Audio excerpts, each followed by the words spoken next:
Hello friends, welcome to just creative world. ഇന്നത്തെ വീഡിയോയിൽ വളരെ ഈസി ആയിട്ട് നമുക്ക് ഉണ്ടാക്കാൻ പറ്റിയ ഒരു പലഹാരമാണ്.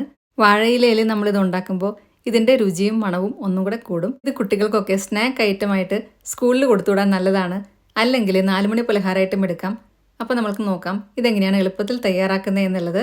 അതിനായിട്ട് ഒരു നോൺ സ്റ്റിക്ക് പാൻ എടുക്കുന്നുണ്ട്. ഗ്യാസ് ഓൺ ചെയ്തിട്ടില്ല. ഓൺ ചെയ്യാതെ തന്നെ അതിനകത്തോട്ട് 1 കപ്പ് അരിപ്പൊടിയാണ് ഇട്ട് കൊടുക്കുന്നത്. നമ്മൾ അപ്പത്തിനും പത്തിരിക്കൊക്കെ യൂസ് ചെയ്യുന്ന നൈസായിട്ടുള്ള പൊടി വേണം ഇട്ട് കൊടുക്കാനായിട്ട്. ഈ സമയത്തൊന്നും ഗ്യാസ് ഓൺ ചെയ്യത്തില്ല. അതിനുശേഷം 1 കപ്പ് പൊടിക്ക് 1.25 കപ്പ് വെള്ളം വേണ്ടി വരും. വെള്ളത്തിൻ്റെ അളവ് ചിലപ്പോൾ അങ്ങോട്ടോ ഇങ്ങോട്ടോ കൂടാൻ ചാൻസ് ഉണ്ട്. നമ്മൾ എടുക്കുന്ന പൊടിയെ ഡിപ്പെൻഡ് ചെയ്തിരിക്കും വെള്ളം ചേർക്കുന്നത്. ചൂടുവെള്ളമൊന്നുമല്ല ഒഴിച്ചു കൊടുത്തിട്ടുള്ളത്, സാധാരണ പച്ചവെള്ളമാണ് ഒഴിച്ചു കൊടുത്തത്. എനിക്കിവിടെ 1 കപ്പ് പൊടിക്ക് 1.25 കപ്പ് വെള്ളമാണ് വേണ്ടി വന്നിട്ടുള്ളത്. വെള്ളം കുറച്ച് കുറച്ചായിട്ട് വേണം ഒഴിച്ചു കൊടുക്കാനായിട്ട്. എന്നിട്ടിത് കട്ടയില്ലാതെ കലക്കിയെടുക്കണം. ഇപ്പം ഞാനിതിവിടെ കട്ടയില്ലാതെ കലക്കിയെടുത്തിട്ടുണ്ട്. ഇനി അതിനകത്തോട്ട് 1 ടേബിൾ സ്പൂൺ വെളിച്ചെണ്ണയും കുറച്ച് ഉപ്പും കൂടിയാണ് ഇട്ട് കൊടുക്കുന്നത്. എല്ലാം കൂടെ നല്ലപോലെ ഒന്നും കൂടെ ഇളക്കി കൊടുക്കുക. അതിനുശേഷം നമ്മൾക്കിനി ഗ്യാസ് ഓൺ ചെയ്യാം.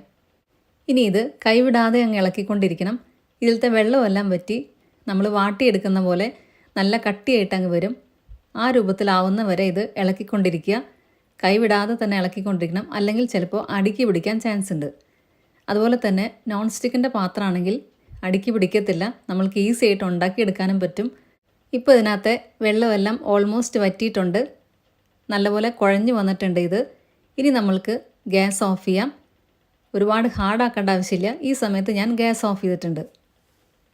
ഇനി ഇത് ചൂടോടെ തന്നെ വേറൊരു പാത്രത്തിലോട്ടൊന്ന് മാറ്റി വയ്ക്കുക. എന്നിട്ട് കുറച്ച് നേരം ഒന്ന് അടച്ചു വയ്ക്കാം. നമ്മൾ ഓൾറെഡി ഇത് കുഴച്ചെടുത്തതാണ്, അതുകൊണ്ട് ഇനി കുഴയ്ക്കേണ്ട ആവശ്യമില്ല. ഇനി ഇതിനകത്തേക്ക് കുറച്ചും കൂടെ ചേരുവകൾ നമ്മൾക്ക് ഇട്ട് കൊടുക്കാനുണ്ട്. അപ്പോൾ ഇത് കുറച്ചൊന്ന് ചൂടാറാനായിട്ട് മാറ്റി വയ്ക്കാം. ഇപ്പോൾ ഇതിവിടെ കുറച്ച് ചൂടാറി വന്നിട്ടുണ്ട്. ഈ ഒരു സമയത്ത് നമ്മൾക്കിനി ഇതിനകത്തേക്ക് 1 ടീസ്പൂൺ ജീരകം ഇട്ട് കൊടുക്കാം. ഇനി ഇട്ട് കൊടുക്കുന്നത് ശർക്കരയുടെ പൊടിയാണ്. ഞാനിവിടെ ഓർഗാനിക് ശർക്കരയുടെ പൊടിയാണ് ഇട്ട് കൊടുക്കുന്നത്. അതാണെങ്കിൽ ഇതിനകത്ത് കല്ലും മണ്ണും ഒന്നും ഉണ്ടാവത്തില്ല. നമ്മൾക്ക് പിന്നെ അരിക്കേണ്ട ആവശ്യമൊന്നുമില്ല. 1/4 കപ്പ് തൊട്ട് 1 കപ്പ് വരെ എടുക്കാം. നല്ല മധുരം വേണമെന്നുള്ളവരാണെങ്കിൽ 1 കപ്പ് വരെ ഇട്ട് കൊടുക്കാം. ഇനി ഇട്ട് കൊടുക്കുന്നത് ഏലക്ക പൊടിയാണ്.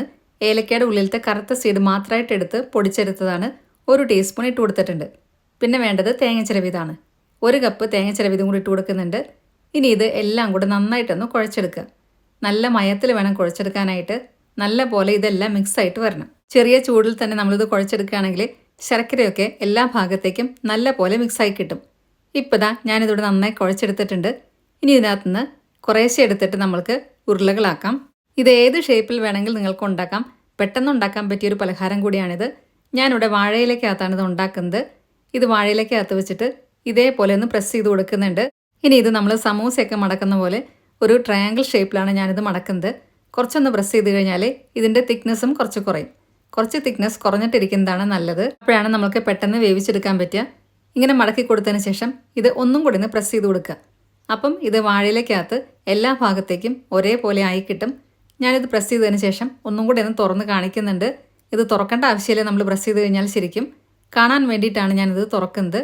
ഈ ഒരു ഷേപ്പിലാണ് ഞാൻ ഉണ്ടാക്കിയെടുത്തിട്ടുള്ളത്. ഇത് ഉണ്ടാക്കുന്ന സമയത്ത് തന്നെ നമ്മൾക്ക് സ്റ്റീമറിൽ വെള്ളം കൂടി വെക്കാം. അപ്പോൾ ഇത് പെട്ടെന്ന് തന്നെ ആവിയിൽ വേവിച്ചെടുക്കാൻ പറ്റും. ഞാനിവിടെ സ്റ്റീമറിൽ വെള്ളം അടുപ്പത്ത് ഓൾറെഡി വെച്ചിട്ടുണ്ട്. ഇതേപോലെ തന്നെ എല്ലാം ഉണ്ടാക്കിയെടുക്കുക. ഈ ഷേപ്പിൽ തന്നെ വേണമെന്നില്ല, നിങ്ങൾക്ക് ഇഷ്ടമുള്ള ഏത് ഷേപ്പിൽ വേണമെങ്കിലും ഉണ്ടാക്കിയെടുക്കാൻ പറ്റും. സ്റ്റീമറിൽ വെള്ളം വെച്ചതൊക്കെ നല്ലപോലെ തിളയ്ക്കാൻ തുടങ്ങിയിട്ടുണ്ട്. ഞാനിതിവിടെ എല്ലാം കൂടെ ഒരുമിച്ച് ഇതേപോലെ വെച്ച് കൊടുത്തിട്ടുണ്ട്.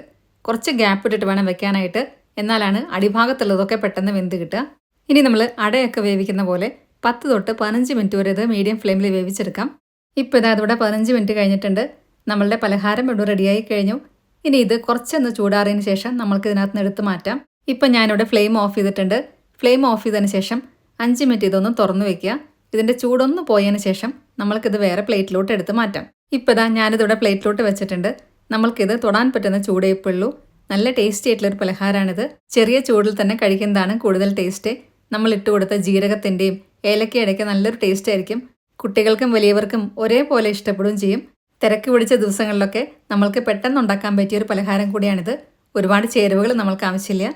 അപ്പം എല്ലാവർക്കും ഇന്നത്തെ വീഡിയോ ഇഷ്ടമായെന്ന് വിചാരിക്കുന്നു. വീഡിയോ ഇഷ്ടമായിട്ടുണ്ടെങ്കിൽ നിങ്ങളുടെ ഫ്രണ്ട്സിനും റിലേറ്റീവ്സിനൊക്കെ ഷെയർ ചെയ്യാൻ മറക്കരുത്. സബ്സ്ക്രൈബ് കൂടെ ചെയ്യുക. അതിൻ്റെ സൈഡിലുള്ള ബെല്ലൈക്കണിൽ ഓൾ എന്നുള്ള ഓപ്ഷനോട്ട് ക്ലിക്ക് ചെയ്യുക. അപ്പോൾ നെക്സ്റ്റ് ടൈം ഞാൻ വീഡിയോ ഇടുമ്പോൾ പെട്ടെന്ന് തന്നെ നിങ്ങൾക്ക് നോട്ടിഫിക്കേഷൻ വരുന്നതായിരിക്കും. ഇനി ഫേസ്ബുക്കിൽ കാണുന്നവരാണെങ്കിൽ നമ്മുടെ പേജ് ഫോളോയും ലൈക്കും കൂടെ ചെയ്യണേ. ഈ രീതിയിൽ ഈ സ്നാക്ക് ഉണ്ടാക്കി നോക്കിയതിന് ശേഷം നിങ്ങളുടെ ഫീഡ്ബാക്സ് എല്ലാം കമൻസിലൂടെ അറിയിക്കാൻ മറക്കരുത്. നല്ലൊരു വീഡിയോ ആയിട്ട് വീണ്ടും കാണാം. താങ്ക്